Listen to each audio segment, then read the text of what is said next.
Tu crois sérieusement que les grands orateurs sont nés avec du talent? Laisse-moi te dire que c'est faux. Ils développent juste quotidiennement ces trois compétences que 99% des gens ignorent et que je vais te partager dans cette vidéo. Surtout la troisième compétence, c'est la plus importante. La première compétence, c'est d'étudier les grands discours, les discours à succès, les discours bien écrits, bien élaborés et qui ont été appréciés par la majorité des gens. Qu'est-ce que je m'en vais dire par là? Si dans votre entourage, vous connaissez quelqu'un qui a fait un discours que les gens ont aimé, que les gens ont apprécié, vous n'avez aucun mal à aller chercher ce discours, à le transcrire, à l'étudier et à voir dans le discours ce qui a intéressé les gens, ce qui a amené les gens à l'apprécier. Moi, par exemple, quand j'étais au collège, au lycée, j'avais un grand frère qui faisait la science, mais qui aimait beaucoup la littérature, qui aimait écrire des textes, des discours. Lors des élections à l'école, de délégués, de responsables, lors des visites des gens de la commune, de notre pays, des autorités, c'est toujours lui qu'on invite pour écrire des discours, pour se prononcer, pour prendre la parole. Et à chaque fois qu'il le fait, il s'en sort tellement bien. Tout le monde l'apprécie, tout le monde l'aime pour ça. Il est même célèbre pour ça que pour sa série. Et puis un jour, moi je me dis, je suis son petit frère, qu'est-ce que je fais? À la maison, je vais prendre l'un de ses discours. Et puis, je me mets à l'étudier. Je vois dans le discours, mais qu'est-ce qui intéresse? Pourquoi est-ce que quand il écrit, les gens aiment?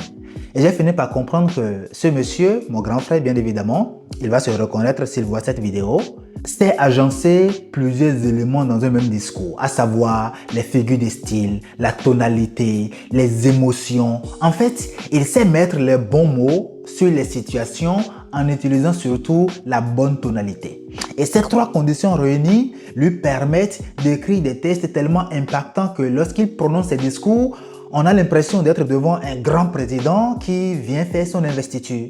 Il maîtrise l'oratoire et c'est grâce à lui que moi j'ai commencé à apprendre comment écrire de bons discours, comment structurer son discours, comment commencer, comment faire le développement, comment faire des pauses, comment faire des petites blagues, comment aborder des sujets sensibles de façon quand même légère, de façon détendue. Tout ça, ça s'apprend. Et quand vous vous mettez à étudier les grands discours, vous allez commencer à voir comment les gens emploient ces différentes techniques. Parce qu'un discours célèbre, c'est un discours qui aborde un sujet d'envergure, un sujet sérieux. Et donc, les gens attendent de voir qu'est-ce qu'il va dire par rapport à ce sujet. Surtout les sujets qui ne font pas l'unanimité. Un sujet de crispation où des gens sont d'accord, d'autres sont contre. Comment toi tu vas faire pour mettre à l'aise toute cette assistance quand même dissidente où certaines personnes sont d'accord et d'autres pas d'accord? Est-ce que vous voyez un peu l'affaire? Donc, vous prenez les discours sérieux, vous les étudiez, vous les lisez et vous voyez dans le discours ce qui intéresse, ce qui a impacté les gens. Ce premier exercice va vous permettre de voir ce qui marche chez les autres et donc à votre niveau maintenant, voir ce que vous pouvez ajouter afin de vous construire une personnalité et vous mettre vous aussi, pourquoi pas, à écrire de bons discours. La deuxième technique, c'est de pratiquer la lecture à haute voix. Qu'est-ce que cela voudrait signifier? La lecture à haute voix est tellement importante parce que lorsque vous lisez à haute voix, ça vous permet de travailler 4 points fondamentaux de l'art oratoire. La diction, le débit, la tonalité et le silence. Ces 4 points sont essentiels si vous voulez faire un discours qui impacte. Et donc, écrire un discours, c'est une autre chose. Savoir l'incarner, le prononcer, le délivrer, c'en est une autre. Ces 4 compétences sont tellement essentielles et vous les développez uniquement si vous vous habituez à lire des textes à haute voix. Seul, chez vous, vous fermez votre porte, vous prenez un texte qui vous intéresse, pas un long texte, un texte d'une ou 2 pages, même d'une demi-page. Et vous essayez de travailler ces 4 compétences. La diction, le débit, les silences et puis les tonalités.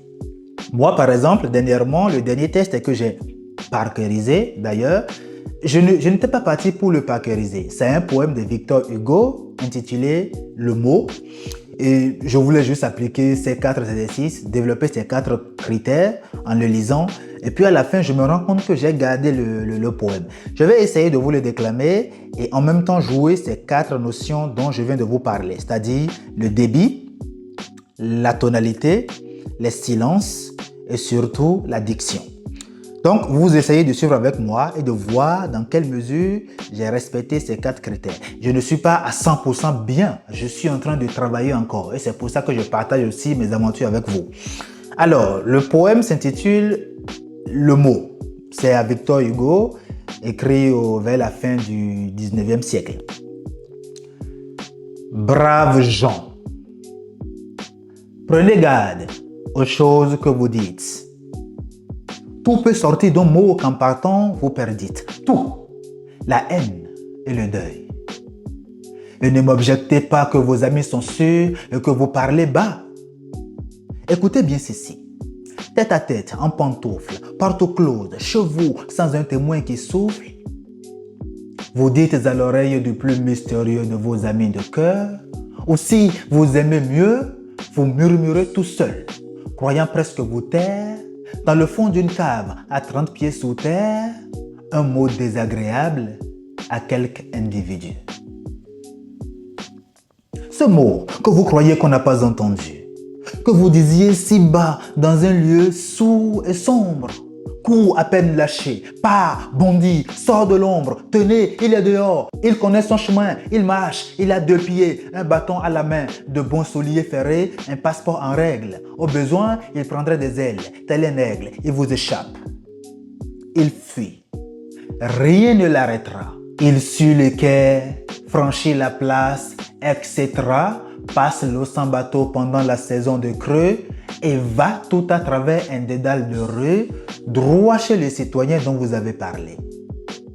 Il sait l'étage, le numéro, il a la clé. Il monte l'escalier, ouvre la porte, passe, entre, arrive railleur, regardant l'homme en face et dit « Me voilà, je sors de la bouche d'un tel. » Et c'est fait. Vous avez un ennemi mortel. Ça, c'était le mot de Victor Hugo. Donc, vous voyez comment je déclame le poème avec la tonalité. Vous voyez, je n'ai pas une voix monotone. Le ton, ça varie. Vous voyez un peu, ça varie, ça varie. Parce que quand vous êtes monotone, à un moment, les gens cessent de vous comprendre. Les gens cessent de vous écouter. Ça ennuie. Quand le mot prend la parole, j'essaie de varier mon ton. Vous voyez un peu, parce que dans le poème, à un moment donné, le mot qui vient qui dit « Me voilà, je sors de la bouche d'un tel », cette phrase, par exemple, il ne fallait pas la prononcer comme les autres phrases. Parce que là, c'est un changement de ton. Il y a le mot qui prend la parole. Vous voyez un peu l'affaire? Donc, il faut savoir jouer sur ces variations. Et surtout, le moment de silence. Parfois, je fais des silences. Et c'est tellement important. Parce que le silence en art oratoire, c'est comme les moments où vous ne mangez pas. Quand vous mangez à 10 h, vous n'allez pas manger à 10h30, à 11h, à 11h30, à midi, à 12h30.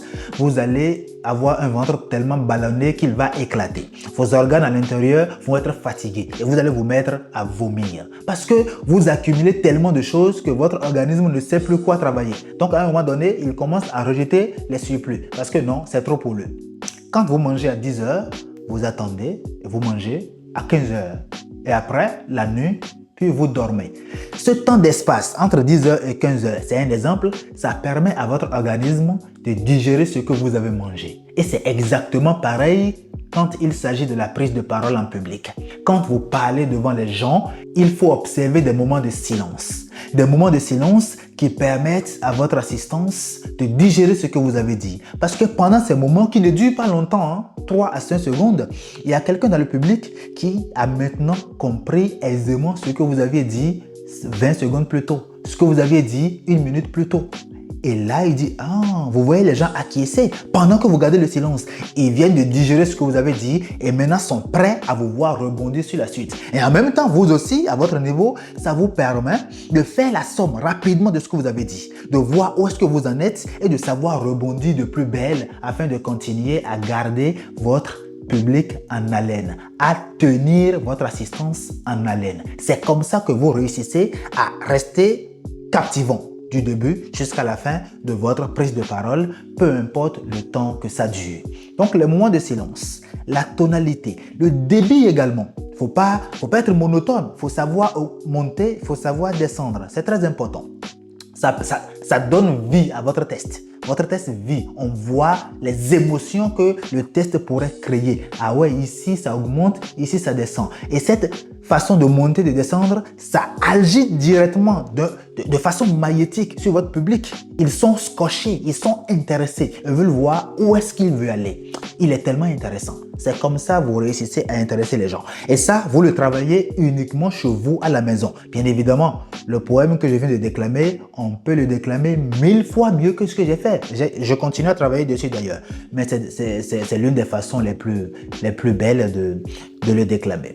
Donc, pratiquer la lecture à voix haute à la maison, ça vous permet de travailler ces 4 compétences qui sont la tonalité, le débit, les silences et la diction. Donc, deuxième compétence, on vient d'en parler, la lecture à voix haute qui vous permet, elle, de travailler 4 compétences. Très important.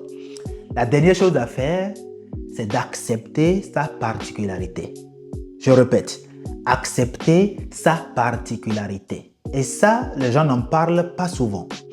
La fois dernière, j'étais sur les réseaux sociaux et j'ai vu un certain coach que je ne voudrais pas nommer ici qui faisait une formation présentielle à un groupe d'étudiants congolais.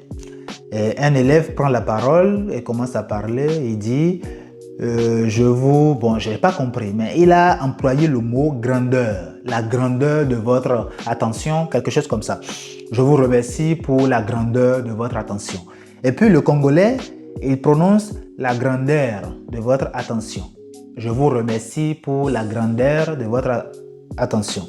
Et le coach dit non, grandeur, grandeur. Il le corrige sans cesse. C'est pas comme ça que ça fonctionne. C'est-à-dire que le jour là, si l'élève rentre sans avoir réussi à prononcer grandeur, lui va se dire qu'il a échoué. Mais non!